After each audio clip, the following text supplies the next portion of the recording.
As you're sure aware, we have a new album that's out. The first Slayer album that I ever bought was Hell Awaits. And I was around 18 years old at the time, just beginning to get into some heavier music. Before that, I was listening to mostly glam bands like Guns N' Roses or Def Leppard, and then I got into Iron Maiden and Metallica. But I was curious to what else was out there. So one day I go to a record store and I'm flipping through the records and I see Slayer and I see a copy of Hell Awaits. So I just grabbed that one. And I've never heard this band before. I only knew about Slayer because I think I either read about them in magazines or my friends in high school were talking about them. I don't remember exactly, but at that point, they were probably the heaviest band I was listening to. That's why I want to talk about this album, Hell Awaits, because I know it's celebrating an anniversary around this time. With that being said, I want to get right into the story.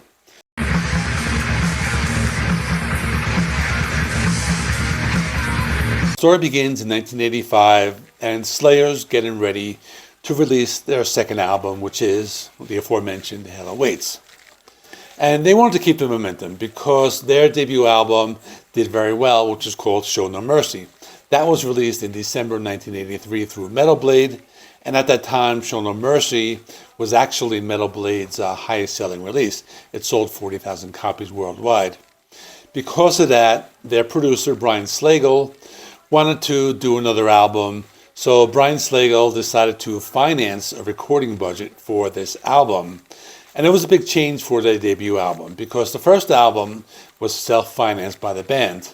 Mostly singer Tom Araya, because he was working as a respiratory therapist and he used his salary to finance the first album, and also Kerry King asked his father for a loan.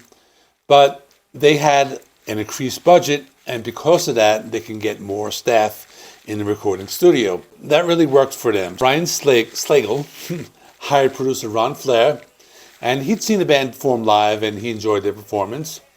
Then they also got Bill Metoyer, who worked on their earlier EP, Haunting the Chapel, and he was sound engineer. And Bernie Grundman was the audio mastering, and Eddie Schreier worked on the remastering. So they had a whole team of people working on this album. As for the music, they took their sound to a new level. So according to Kerry King, he and Jeff Hanneman were really into Merciful Fate at that time. And that really influenced them to write longer songs. So they would describe this album as being their most progressive and diverse compared to the previous releases, which was just one studio album, and the EP Haunting the Chapel, which was released in June of 1984. This album was darker, it was more thrash oriented than Show No Mercy, and it really laid the groundwork for the future of the band. Slayer had also been actively touring in support of their early releases. They went out on a club tour in California to promote Show No Mercy, but later, in March of 1985, right before the release of Hell Awaits, they began a national tour with two big bands in the metal scene. And this tour really helped build their fan base and really influenced their musical development.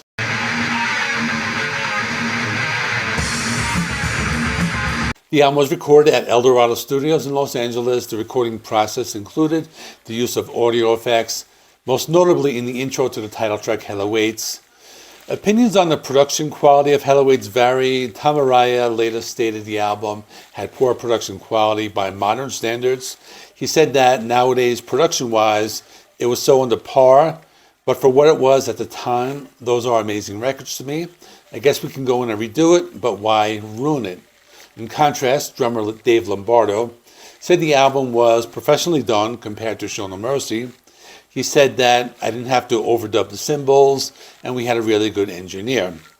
Dave Lombardo's favorite song on the album was At Dawn They Sleep, which was recorded in the studio with only Tom Araya and Brian Slagel present. Neither Kerry King nor Jeff Hanneman were there while they were recording this track. Tom Araya sang a misspelled word in the lyrics, but the way it was written. And producer Ron Flair, who was more experienced with pop music, found the band's intensity really striking. Punching Slayer in the studio, he reportedly said, "Wow, these guys are really angry," and that indicated his inexperience with heavy metal musicians. The financing and professional support made the recording of Hell Awaits a more sophisticated process than their self-funded debut, although opinions on the final production quality remained divided within the band.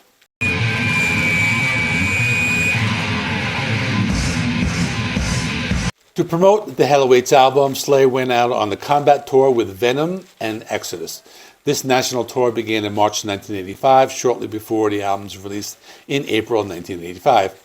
This tour resulted in Slayer's first live home video, dubbed Combat Tour: The Ultimate Revenge, which featured live footage filmed at the Studio 54 Club. Exodus guitarist Gary Holt commented on this tour. He said, "We immediately bonded with the Slayer guys. It was two bands of friends playing with one band of heroes. You know, we were just starstruck. As a result, this was a very important tour in terms of the band getting exposure." If you want to become a member of this channel for only 99 cents, you get early access to my videos, and for $2.99 you get early access. Plus you can request album reviews. There's a join button below or a link in the video description. Let me talk about the artwork. The artwork was created by Albert Cuellar, and according to Tom Araya, the art was put together overnight, and the scene of these skeletal demon beasts fighting in hell directly resembled a scene from a 1977 issue of the comic Heavy Metal, specifically the story Approaching Centauri, drawn by Jean Giraud, which went unnoticed until the year 2011, so that was interesting. But Albert Cuellar also designed the sleeve image for Slayer's live album, Live Undead, and that depicts the four band members kind of grinning like zombies or walking through a graveyard. And he credited the artwork, cover art, for Live Undead, and simply artwork for Hell Awaits.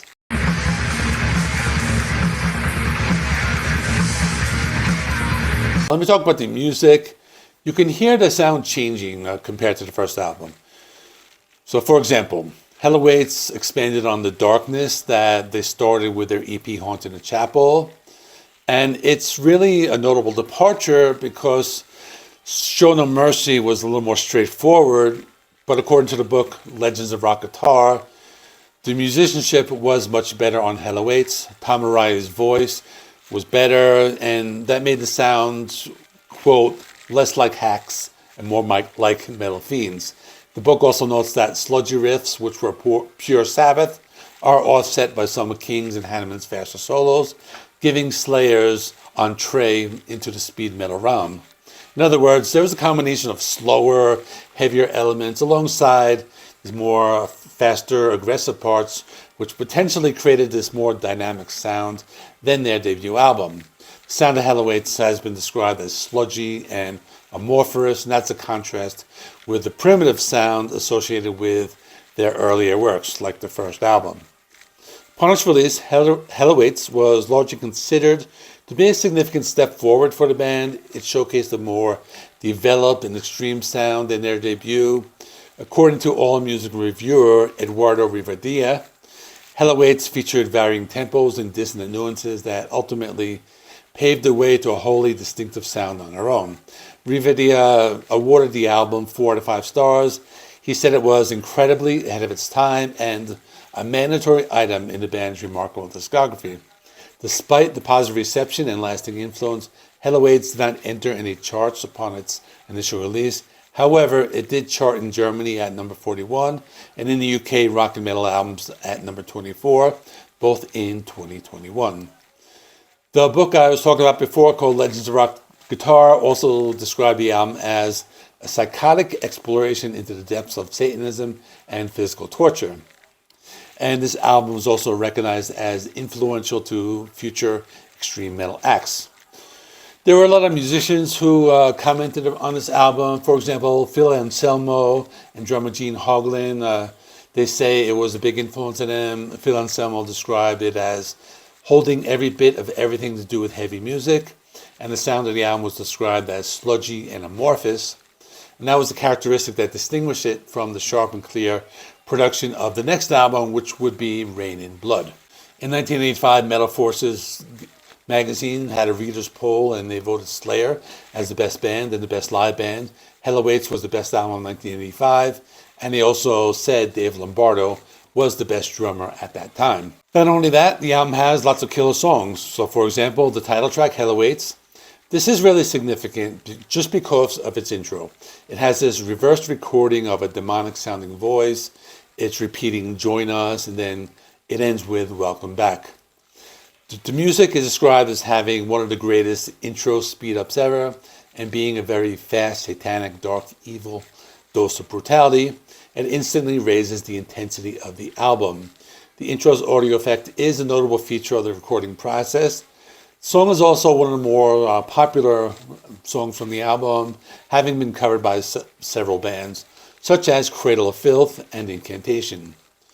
And the end of Hardening of the Arteries had a similar section to the beginning of Hell Awaits. So kind of like did the circle thing where like the end of the album kind of circles back to the beginning. Something that Pearl Jam would do later on their 10 album. I don't know if they got that from them, but it's a similar thing. I think a lot of bands did that.